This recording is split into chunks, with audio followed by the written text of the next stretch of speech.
अब देखिए, सरकार की तरफ से शुरू किए गए मेक इन इंडिया पहल को पूरे 10 साल हो चुके हैं।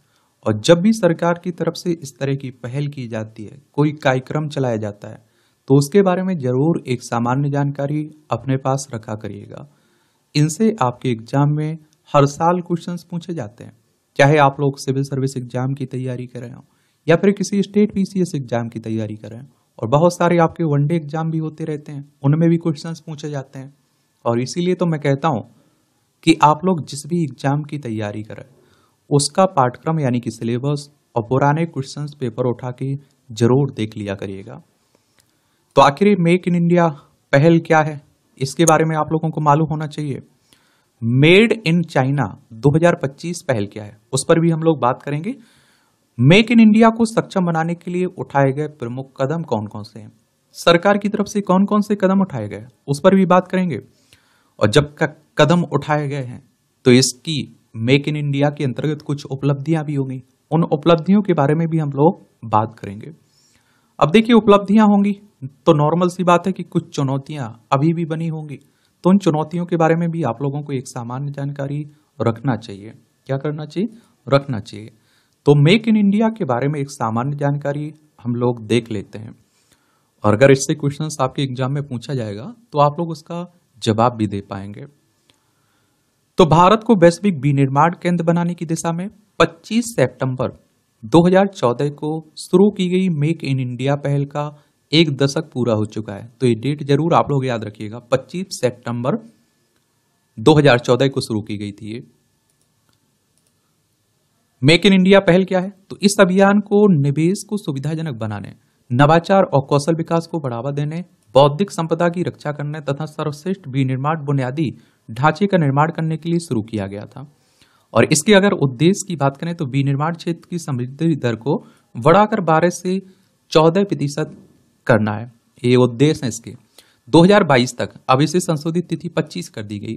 विनिर्माण से संबंधित 100 मिलियन अतिरिक्त रोजगार सृजित करना इसका उद्देश्य है।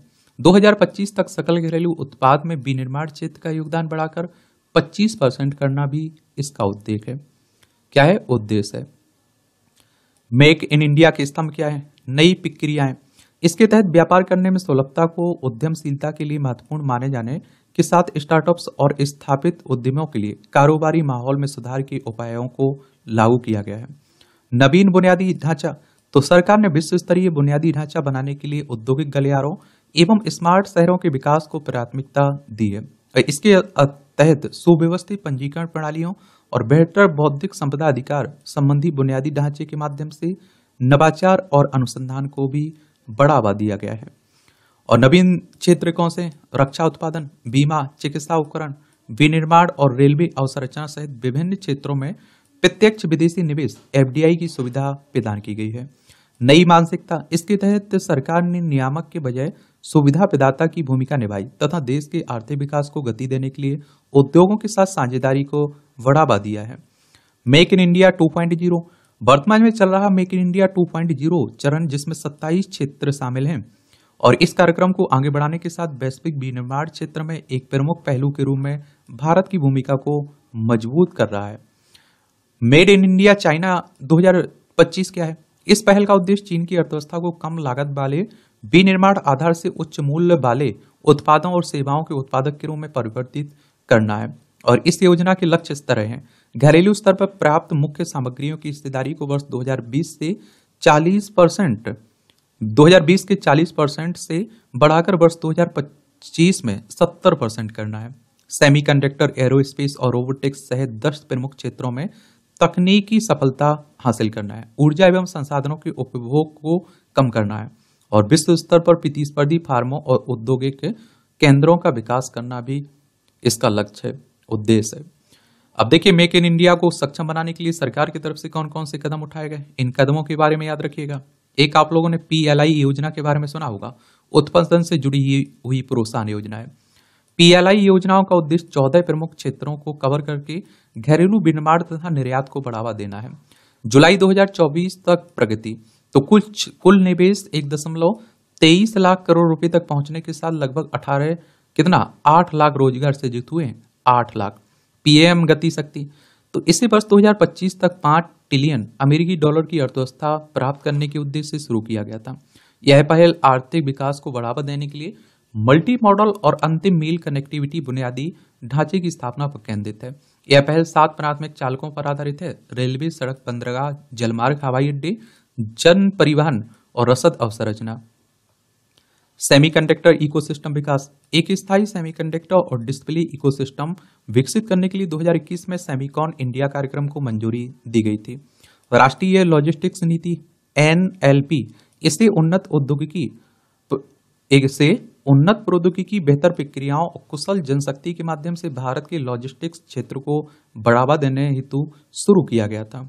ये आप देखिए, आपके स्टेट PCS में, सिविल सर्विस में, मुख्य परीक्षा में भी इस तरह के क्वेश्चंस पूछ लेते हैं, या निबंध इस तरह के टॉपिक पर पूछा जाए तो आप लोग ये सरकार की तरफ से जो पहल की जाती है ये बता दिया करिएगा।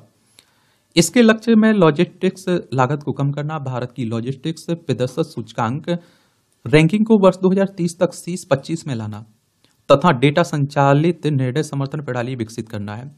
औद्योगिकरण और शहरीकरण। राष्ट्रीय औद्योगिक गलियारे विकास कार्यक्रम भारत की प्रमुख बुनियादी ढांचा पहल है और जिसका उद्देश्य स्मार्ट शहरों और उन्नत औद्योगिक केंद्रों का विकास करना है।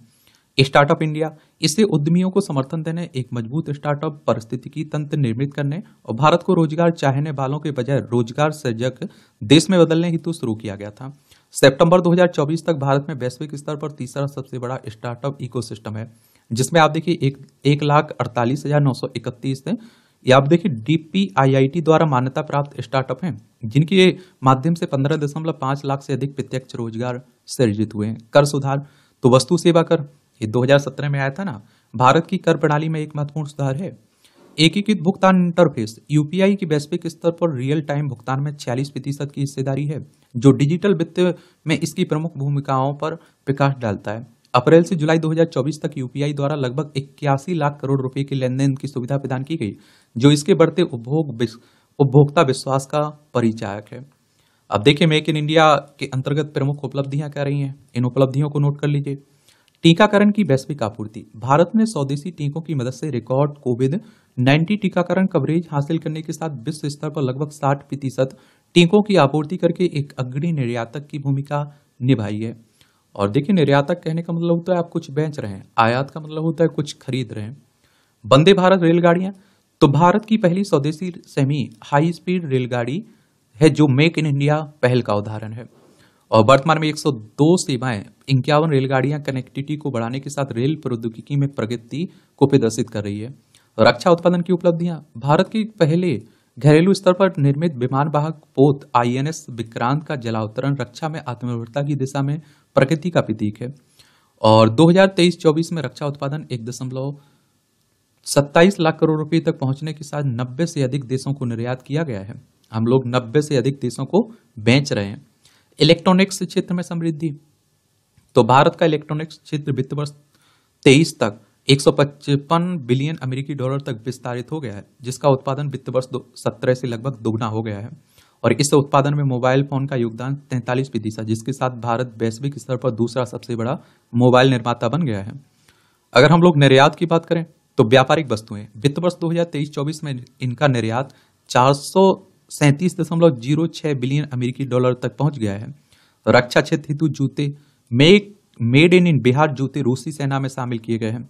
कश्मीर बिलो बल्ले, इन बल्लों को अंतर्राष्ट्रीय लोकप्रियता मिली है, जो क्रिकेट में भारत की शिल्पकला और प्रभाव का परिचायक है। ये भी याद रखिएगा।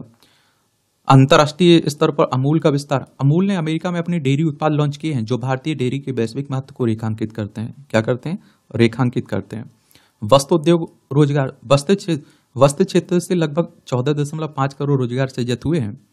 और खिलौना उत्पादन। भारत में प्रतिवर्ष लगभग 400 मिलियन खिलौनों का उत्पादन होता है तथा प्रति सेकंड 10 नए खिलौने निर्मित किए जाते हैं। मेक इन इंडिया कार्यक्रम से संबंधित कुछ चुनौतियां भी हैं, इन चुनौतियों को भी नोट कर लीजिए। और जब भी आंसर राइटिंग कर रहे हैं, आप निबंध लिख रहे हैं, तो सभी पहलुओं को छूते हुए आपका निबंध होना चाहिए, आंसर राइटिंग होना चाहिए। वैश्विक विनिर्माण सूचकांक। तो आप देखेंगे कि 2023 के अनुसार भारत वैश्विक विनिर्माण सूचकांक में 5वें स्थान पर, चीन, अमेरिका जैसे देशों से पीछे पड़ रहा है, और जिससे प्रतिस्पर्धात्मकता की आवश्यकता पर विकास पड़ता है। सकल घरेलू उत्पाद में विनिर्माण का योगदान। विनिर्माण क्षेत्र ने वित्त वर्ष 2022-23 में भारत के सकल घरेलू उत्पाद में केवल लगभग 17% का योगदान दिया है, और जिससे इस क्षेत्र में विकास को प्रोत्साहित करने वाली नीतियों की आवश्यकता पर प्रकाश पड़ता है। और हालांकि 2025 तक 25% योगदान के लक्ष्य तक पहुंचने के लिए इसमें पर्याप्त सुधार आवश्यक है। कौशल विकास का अभाव। तो भारत कौशल रिपोर्ट 2024 से पता चलता है कि भारत के लगभग 60% कार्यबल में विनिर्माण संबंधी रोजगार हेतु प्रासंगिक कौशल का अभाव है, और जिससे इस क्षेत्र के संभावित विकास में बाधा आती है। क्या आती है? बाधा आती है। आपूर्ति श्रृंखला संबंधी चुनौतियां, ये भी जान लीजिए। कोविड-19 महामारी से वैश्विक आपूर्ति श्रृंखलाओं की कमजोरियों का पता लगा है, और जिससे भारत का विनिर्माण परिदृश्य प्रभावित हो रहा है। आपूर्ति श्रृंखलाओं का स्थानीयकरण की दिशा में बदलाव आवश्यक है, लेकिन यह अभी भी अविकसित है। निवेश लक्ष्य की बात करें तो आप देखिए, सरकार ने वर्ष 2025 तक विनिर्माण क्षेत्र में 100 बिलियन अमेरिकी डॉलर का निवेश आकर्षित करने का लक्ष्य रखा है। 2023 तक केवल 23 बिलियन अमेरिकी डॉलर का ही निवेश हासिल किया जा सका है, और जिससे लक्ष्य एवं वास्तविकता के बीच के अंतर पर प्रकाश पड़ता है। नवप्रवर्तन, अनुसंधान एवं विकास। तो भारत का आप देखते हैं कि अनुसंधान एवं विकास व्यय का जीडीपी के से अनुपात 0.7% है, जो आप देखिए प्रमुख अर्थव्यवस्थाओं की तुलना में बहुत कम है। और वैश्विक औसत आप देखते हैं ये कितना है, 1.8% से काफी कम भी है। तो इसे भी बढ़ाने की बातें हो रही हैं।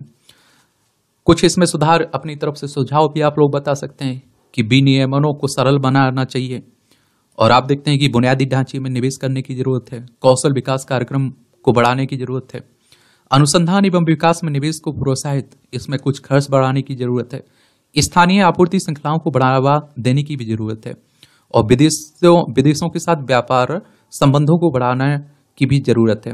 और निगरानी मूल्यांकन की बातें भी होती हैं कि संबंधित बाधाओं और सुधार के क्षेत्रों की पहचान करने के साथ ही की जाने वाली पहल के प्रभाव की निगरानी हेतु ढांचा स्थापित करने की भी जरूरत है।